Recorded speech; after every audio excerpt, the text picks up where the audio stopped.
For to us a child is born, to us a son is given, and the government shall be upon his shoulder, and his name shall be called Mighty God. When you think of the words Mighty God, there's a whole lot of things that come to my mind, at least. I think of strength. I think of power. I mean, that's mighty. But hero, that's what the literal definition of mighty God is in scriptures. It's a combination of two Hebrew terms, El Jabor. El meaning God, and Jabor meaning hero or powerful or mighty. But that term hero. Now I think back to heroes that I've had growing up. Obviously my dad is number one on that. A man that I tried to emulate and become like him, because there is no more Christ-like man that I've ever met in my entire life. Even for a Waltonville Spartan, he is a godly and good man, and I love him dearly, and he has always been my hero and will always be my hero on this earth.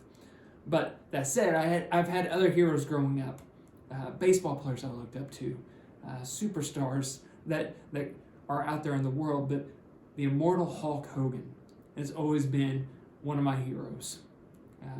He's who I think of when I think of a hero, especially in that tense of Jabor, of that mighty, victorious hero.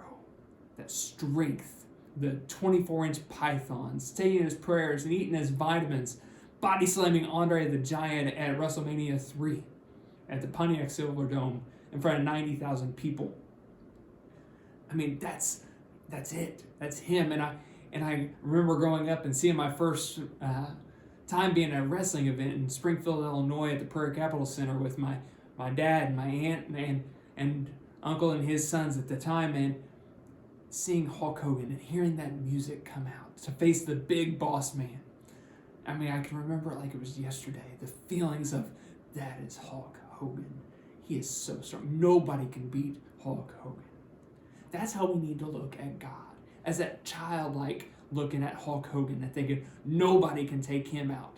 That's who God is. That's who Christ is. And that's who Isaiah is saying is born. And that's what he shall be called, Mighty God, El Jabor. When you look back throughout the scriptures, we see it. We see the evidence of him throughout scriptures in that power. We see it in the creation story. In the beginning, God created the heavens and the earth. In that mighty strength, he created everything with just a single word. When he led the Israelites out of Egypt and parted the Red Sea and crashed it over the top of the Egyptian armies, that was El Jabor. In fact, the first time we see this in scriptures, that term being used was Moses in talking to and about God. As he is a mighty warrior, a fighter, a hero that nobody can overcome, especially Satan.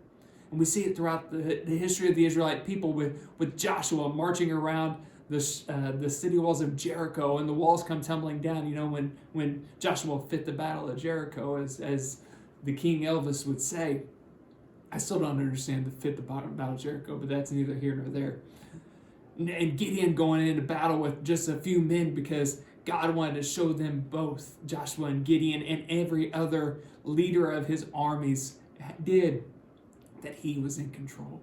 He was the one that was winning the war, not them, because he was El Jabor, the mighty God, the hero of the day, the valiant warrior. And when Job was going through his hard times and he looked up to God and he said, "Where are you?" And God said, "Who are you to talk to me and ask me where I am and what I'm capable of? You don't know when to tell the snow to fall. You don't know when to tell the rain to fall. You don't know how to crash down lightning. You don't know all the things I know, so shut your mouth, because I am El Jabor. I am the mighty one." And we see it throughout Jesus' life and ministry. Healing of a lame man, healing of a blind man, a woman who had spent her entire life with a bleeding disorder, reached out and touched the hem of his robe. And what did he say? "Who touched me? I felt some power leave me, because I am El Jabor." When he was in a boat and the storm rose and the disciples were scared and they woke him up and said, "Don't you worry that we're going to die." He's like, "Where's your faith? Where are you at? Where's your thought process here? Because I'm in control." And he says, "Winds, be still." And the disciples' response to him, I love their response. They say, "What kind of man is this, That man is El Jabbar, the mighty God. Jairus' daughter was dead, and he rose her from the dead. Lazarus was in a tomb for many days, and he cried. But then he said, Lazarus, come on up out of there. But then the ultimate showing of force, the I'm here to tell you who I am moment, is when he was nailed to a cross, bled and died, laid in the tomb of Joseph of Arimathea. And Satan thought that he had won because he had killed El Jabbar. My heroes don't die. He rose from the grave 3 days later. In 1 Corinthians chapter 15, it says, where, O death, is your sting? Where, O death, is your victory? Jesus defeated death because he is El Jabbar. And he said, I'm here. I'm the winner, not you. You would think that Satan would learn, but he constantly is attacking us. And that's the problem that we have in life is we know God as El Jabbar. We see Jesus as the mighty God talked about in Isaiah. But how do we see it? We see all those experiences that those men and women had throughout scriptures. But how do we see it? Colossians chapter 2 says, therefore, as you receive Christ Jesus the Lord, so walk in him, rooted and built up in him, and established in the faith, just as you were taught, abounding in thanksgiving. See to it that no one takes you captive by philosophy or empty deceit, according to human tradition, according to the elemental spirits of the world, and not according to Christ. For in him the whole fullness of deity dwells bodily, and you have been filled in him, who is the head of all who rule and authority. In him also you were circumcised with the circumcision made without hands, by putting off the body of the flesh by the circumcision of Christ, having been buried with him in baptism, in which you were also raised with him through faith in the powerful working of God, who raised him from the dead. And you were dead in your trespasses and the uncircumcision of your flesh, God made alive together with him, having forgiven us all our trespasses, by canceling the record of debt that stood against us with its legal demands. This he set aside, nailing it to the cross. He disarmed the rulers and authorities and put them to open shame by triumphing over them in him. And when we have Christ in our lives, we triumph over sin and death the same way he did. Where, O death, is your victory? Where, O death, is your sting? We look at that and say that is Christ defeating death. But that is us defeating death because we have El Jabbar in our lives. As 1 John chapter 4 says, if we abide in him, he abides in us. That's what it's all about. That's how we experience who El Jabbar is, according to the Apostle Paul in the book of Romans, for all have sinned and fall short of the glory of God. And the paid wages and punishment for sin is death. But thanks be to God that Christ Jesus died on that cross so we didn't have to. That we could, like him, say, where, O death, is your victory? Where, O death, is your sting? Death is swallowed up in the victory of Christ when he come walking out of that tomb and said, you forgot who I am. I am El Jabbar. And here's a great passage from the Apostle Paul in 2 Corinthians chapter 4. Just a reminder of what we have that the world doesn't have.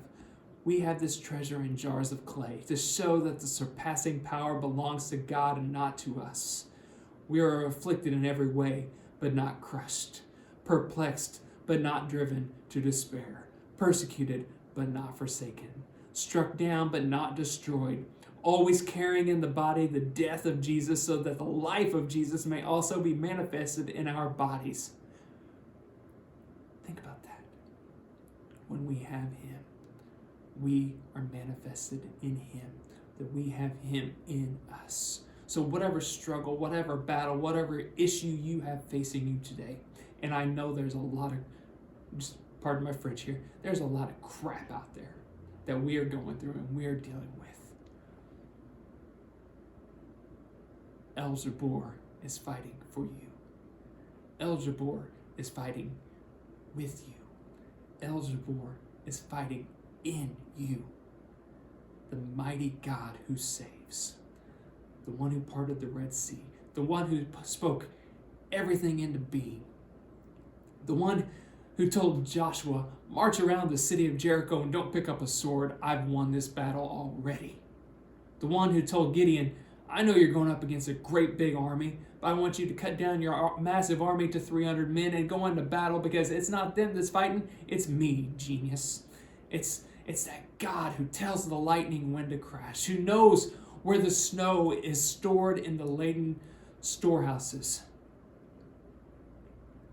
The one who knew what we needed in our lives to get us away from sin and death.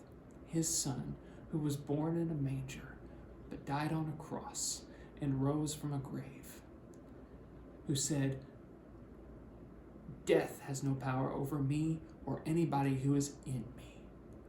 That is El Jabbar. And that is what we need to be thankful for, that we have a mighty warrior who saves. Have a great week.